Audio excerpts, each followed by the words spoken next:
Hey everyone, welcome back to the channel.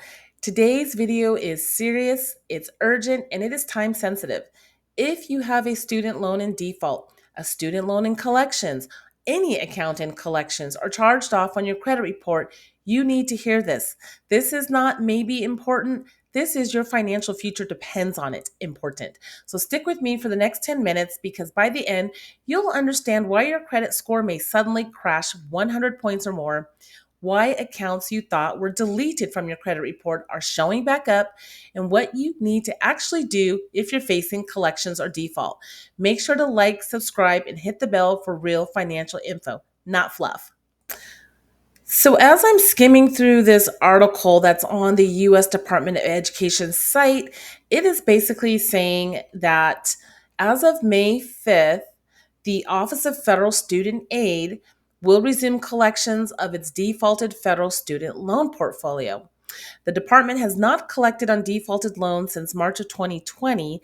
Resuming collections protects taxpayers from shouldering the cost of federal student loans that borrowers willingly undertook to finance their post-secondary education. This initiative will be paired with a comprehensive communications and outreach campaign to ensure borrowers understand how to return to payment or get out of default. Let's see, what else is it saying?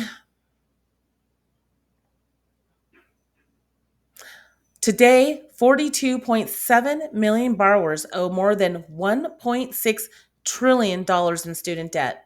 More than 5 million borrowers have not made a monthly payment in over 360 days, and they sit in default, many for more than 7 years. And 4 million borrowers are in late stage delinquency, between 91 to 180 days late.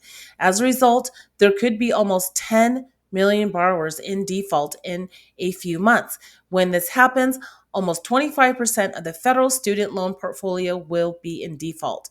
Only 38% of borrowers are in repayment and current on their student loans. Most of the remaining borrowers are either delinquent on payments or in an interest free forbearance or in an interest free deferment. Currently, almost 1.9 million borrowers have been unable to even begin repayment because of processing pause put in place by the previous administration. Since August of 2024, the department has not processed applications for enrollment in any repayment plan, such as income based repayment, income contingent repayment, or PAYE. The department is currently working with its federal student loan servicers and anticipates processing to begin next month.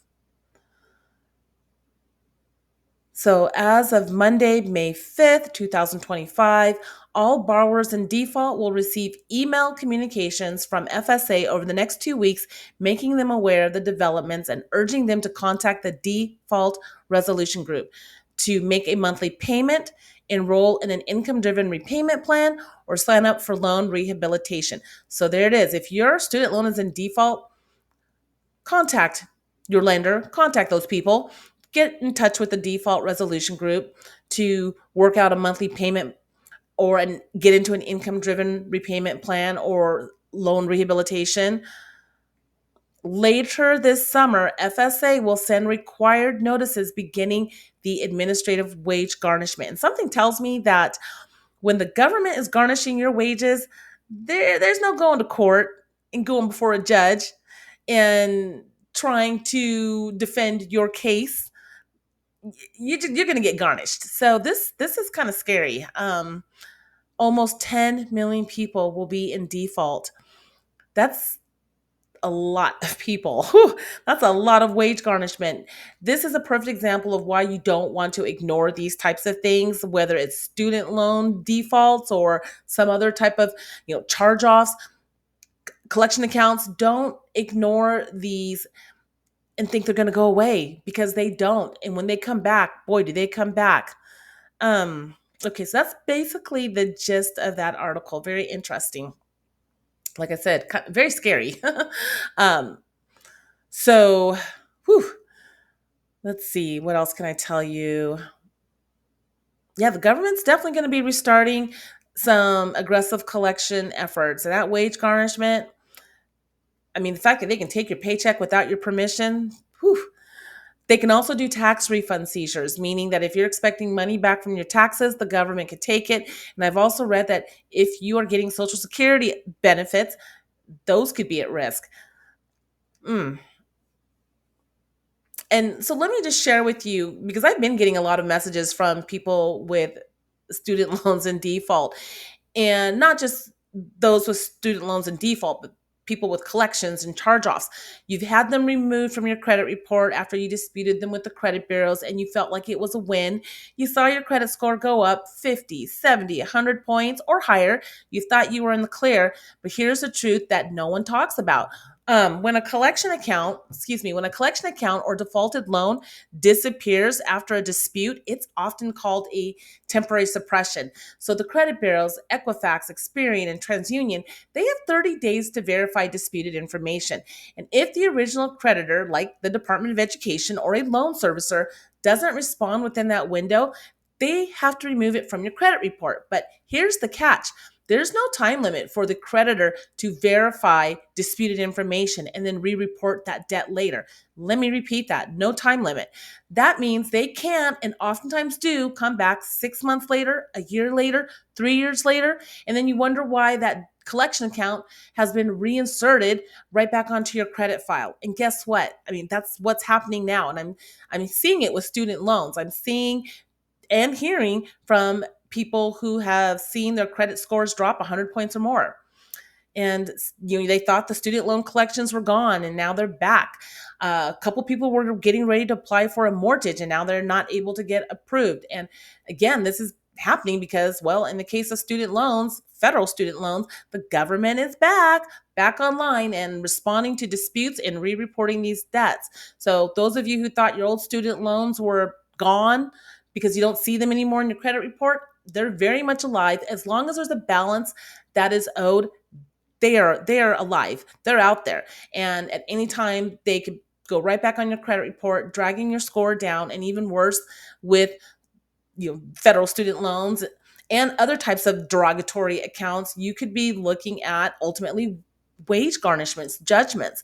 And that's why this affects more than just student loans. You don't have to have a student loan. If you have any type of collections or charged off accounts, credit cards, medical bills, auto repossessions, you're not safe because the same rules apply. If the original creditor or collector comes back and re-verifies the debt, it gets put right back on your credit report. So this is why you need to be aware, you need to be informed, and you need to be proactive, because hoping that a temporary deletion solves your problem, now that's a trap. So here's what you can do right now. And here's what you need to do if you're facing collections or default on student loans or even on any other debt. You can ask about a loan rehabilitation program. Some creditors have this, and I know you can get this with your federal student loans, the Department of Education. Make 9 consecutive on-time monthly payments. It will remove the default status from your loan. Now that is available one time only. Then there's loan consolidation, where you can combine defaulted loans into a new loan and agree to an income driven repayment plan. And that can be a faster way to get out of default. Now, an income driven repayment plan is just that, it's based on your income. The monthly payments are based on your income and your family size, and it tends to make the payments more manageable. Now, if you do see inaccuracies being reported on your credit report, and I'm talking about true inaccuracies, like they're legit inaccuracies, errors, you can dispute it with the credit bureaus. You can dispute it with the original creditor. It helps to provide documentation to support your claim. Credit bureaus are going to do one of three things. They're going to update it and make it correct and complete. They're going to remove it, or they're going to do nothing. So to wrap this video up, I just want you to remember that while disputing can temporarily remove negative items, they can reappear once the creditor responds. That's why you want to address the root cause of the debt.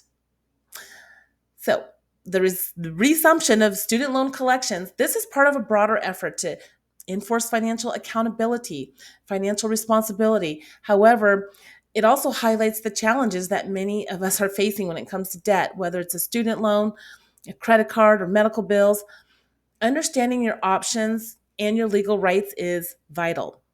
So thanks for watching. If you found this video helpful, again, please like, subscribe, and share it with others who might benefit. And stay tuned for my next video. It's actually going to be a series on how to clean up your credit report. Where do you start? What are lenders looking for? What are their requirements if you're trying to become lender ready for that home, that car, a personal loan, credit cards? How do you get those collection accounts and those charge-off accounts permanently removed from your credit report? So I'll see you in the next video.